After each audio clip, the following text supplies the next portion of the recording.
we're going to look at national agencies within sport. So it's important to have an understanding of the national agencies. Within this session, we're going to focus on stuff that's based in the UK, but you may want to consider, if you're not based in the UK, what national agencies that you would be involved in your region. So first of all, you've got things like sports councils. Sport councils are independent of the government but are responsible for delivering its policies and strategies.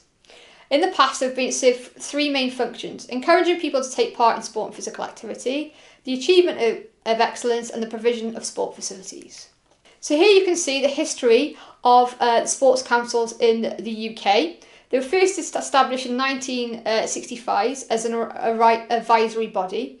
In 1972, they took over the technical unit of sport and was granted an independent status. In 1972, Sport Wales had their own sport council developed, and so did Sport Scotland.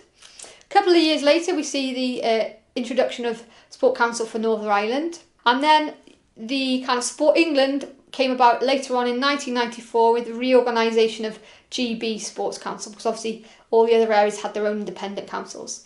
And then ultimately, as a result of that, to overarching of those other councils, you've got the UK Sport, which was implemented in 1997. So what do sports councils do? Established by the Royal Charter in 1997, UK Sport works in partnership with the home countries and their agency to drive and develop the sport and the achievement of excellence in the UK. The overriding aim for the UK is to be top 5 sporting nation by 2012. Okay, so they're measured by athletic performance at World Championships, Olympic and Paralympic Games. And so they're responsible for managing and distributing public investment and is a statutory distributor of fundraising by the National Lottery. And basically, the UK Sport is accountable to the Department of Culture, Media and Sport. So the mission of UK Sport is working in partnership to lead sport in the UK to world-class success. And their strategic priorities refer back to kind of London 2012 really. UK Sport uses London 2012 to accelerate the quality and impact of everything we do by building a team of agile, open-minded, high-calibre people hungry to learn and evolve and excel. Operating effective and innovative business process to support and simplify our activities, and promoting UK Sport brand to win and maintain the respect, trust and engagement of everyone who they interact with. So it's not just about the elite level in terms of UK Sport, it's about engaging, participation at the lower levels as well, and using the profile of something like London 2012 to engage a legacy. The UK Sport has some main functions. They are to coordinate the sports in which the UK competes internationally, as distinct from the former home countries. Tackle drug misuse in sport, coordinating policy for bringing international events to the UK, and representing UK sports interests overseas and internationally. Okay, so we've looked at UK sport, and obviously I've talked about the home countries, but within obviously each area we've got our own distinct sporting authorities. So obviously Sport is England. So their organisation is committed to creating opportunity for people to start in sport, stay in sport and succeed in sport. Sport England is the government agency responsible for developing world-class community sports systems and helps fund national governing bodies, but also at local level.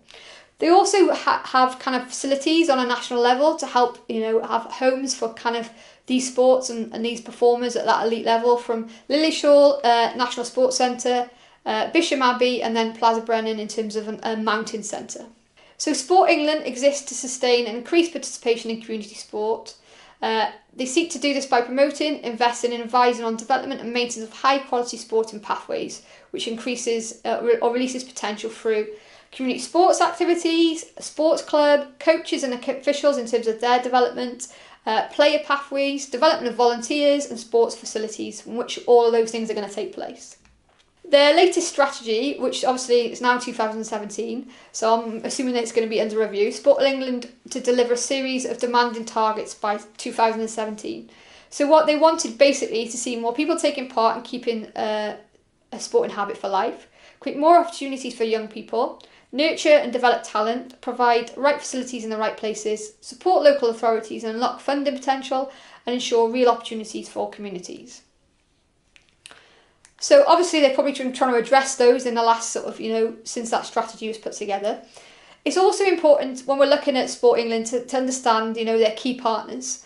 And some of these key partners will be relevant to, Sport Wales, Sport Scotland, and obviously Sport in Northern Ireland. So you've got things like the Youth Sport Trust, which is around increasing opportunities for children and young people.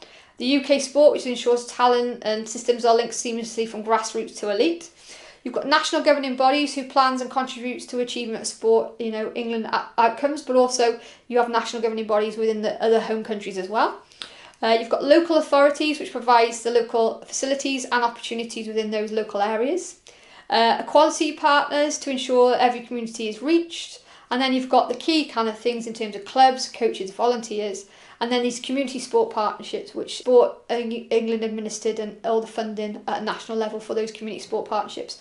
Basically, what community sport partnerships are very, particular to England, it's around developing the sport through those local areas, working with, joining up thinking in terms of working a local to national to regional policy and building and investing in value in people within those areas.